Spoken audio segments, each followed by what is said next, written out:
Do is we'll have cats, we'll ask the owners when they come in, how's your cat with the vet? You know? Oh, yeah. And that usually tells us, what the temperament of the cat is. I'll tell them they're 51 on the waiting list.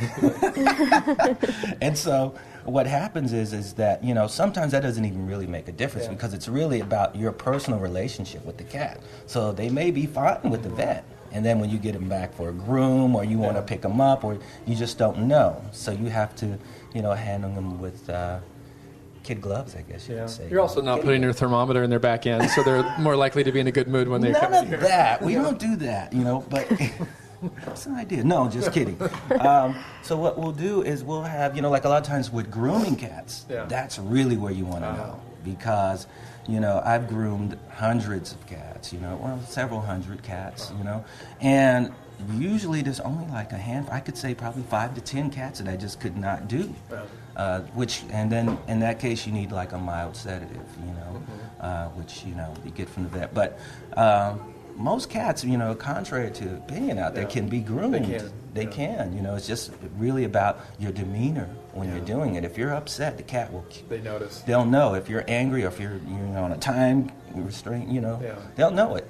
So you got to be patient. Sometimes I'll start a groom and the cat will get upset and I'll just let him run around for a while. And then try it again. And then try again, and it might take all day. Where some cats can take a half an hour, 20 minutes. Well, speaking of grooming, I know part of your basic package is probably, stay over here for the night, and it's just a comfortable place to stay where you're going to be fed and cared for and have someone to pay attention to you.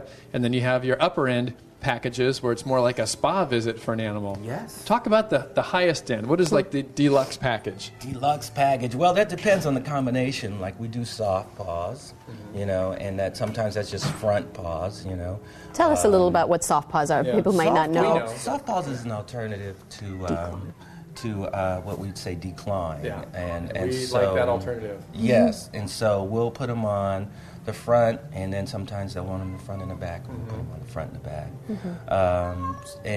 So we have that, and then we have, the line cut, which is basically, you shave the cat, from the neck, and leave the legs, unless you want the full body cut.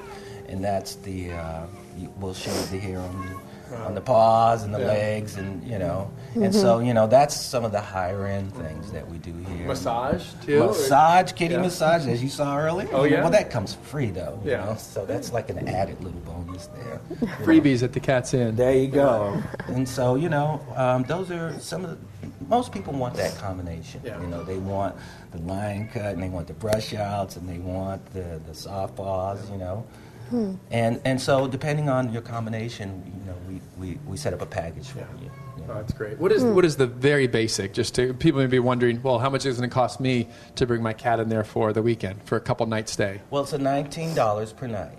And, not bad. And $15 for the second cat if you have 2 cats. And we encourage everyone out there to have at least 2 cats, not just one, because we have plenty at the shelter that need homes. There you go. If you only have one, go on the shelter and get another one. I'm watching these guys walk around here, and I know you're not getting this on camera, but there are cats coming, a couple that are roaming around, and this one in the corner looks like he's looking for a mouse, which I guess you've probably never, ever seen in your store. Never seen a mouse here. They would not be a good place Rabbits for a mouse. every now and then, but not mouses. Because sometimes we board rabbits. Yeah. And it's so funny because the cats play with the rabbit. It's so funny. Yeah. They just play with the rabbits, It's hilarious. That's great. But yes, we have a very cat-friendly atmosphere here. And I can't imagine why anybody wanted to take their cat anywhere else. How do you keep infections away? Some people might be wondering, I don't want my cat to catch URI. Kitty cold. Well, when you have a bunch of cats, you never know, what a cat may have brought in or may be carrying. So a lot of times what you do is you make sure that the place is clean.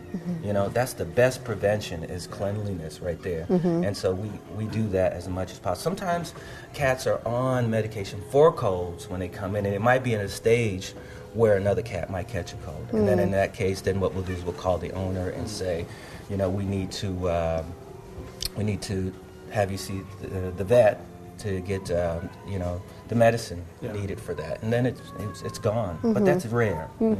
It's rare that that's great. That happens. Now, I know you've been around long enough to see some of the same customers and some of the same people. I know when I go to a dog park, I never remember the people's names. I remember the dogs' names. Now, I'm sure you know the owners and the cats, and you've been here long enough to have regular customers? Yes, we have a ton of regular customers, and you get to know the cats when they come in. You know them either by the cat's name or the owner's name. You say, oh, yeah, so, and that's part of it, too. You have to know the cats, and that helps you, too, in knowing how to deal with the cat. I keep a grooming log, so I have all these cats down here on my grooming list, and so if I don't remember a cat, I can just open up the book and say, oh, yeah, and I know what they like and what they don't like, and so that's important, too. Very nice. I mean, this seems like a wonderful facility here. I know one of the things as a Humane Society we try to do is part of our mission is to bring people closer with their animals, and one of the things is to give them the tools. And a lot of people out in our community probably don't even know a facility like this exists, and they just come up with another alternative, or maybe they'll just have their cat stay at home for a couple days by themselves without put a little food and water out, enough for them for a couple days. And but we try to connect people with all the wonderful groomers out there, the boarding facilities, specialists, behavior type folks, and I just think it's we're pretty lucky being here in San Mateo County where we have facilities like this. As always, we never have enough time, but we want to thank you, Jamie, for being part of the show. Well, thank you. And give the contact information once more. Contact information is thecatsnca.com. Right. And another thing I forgot to say was that we're cats only. So that's another reason why we have clientele we do. And the occasional rabbit. Okay. No menacing dogs here. We love dogs. We love them all. We got to run. We want to thank Jamie again. If you're considering this, we think you'll have a good stay here at the Cat's Inn. Thank you very much.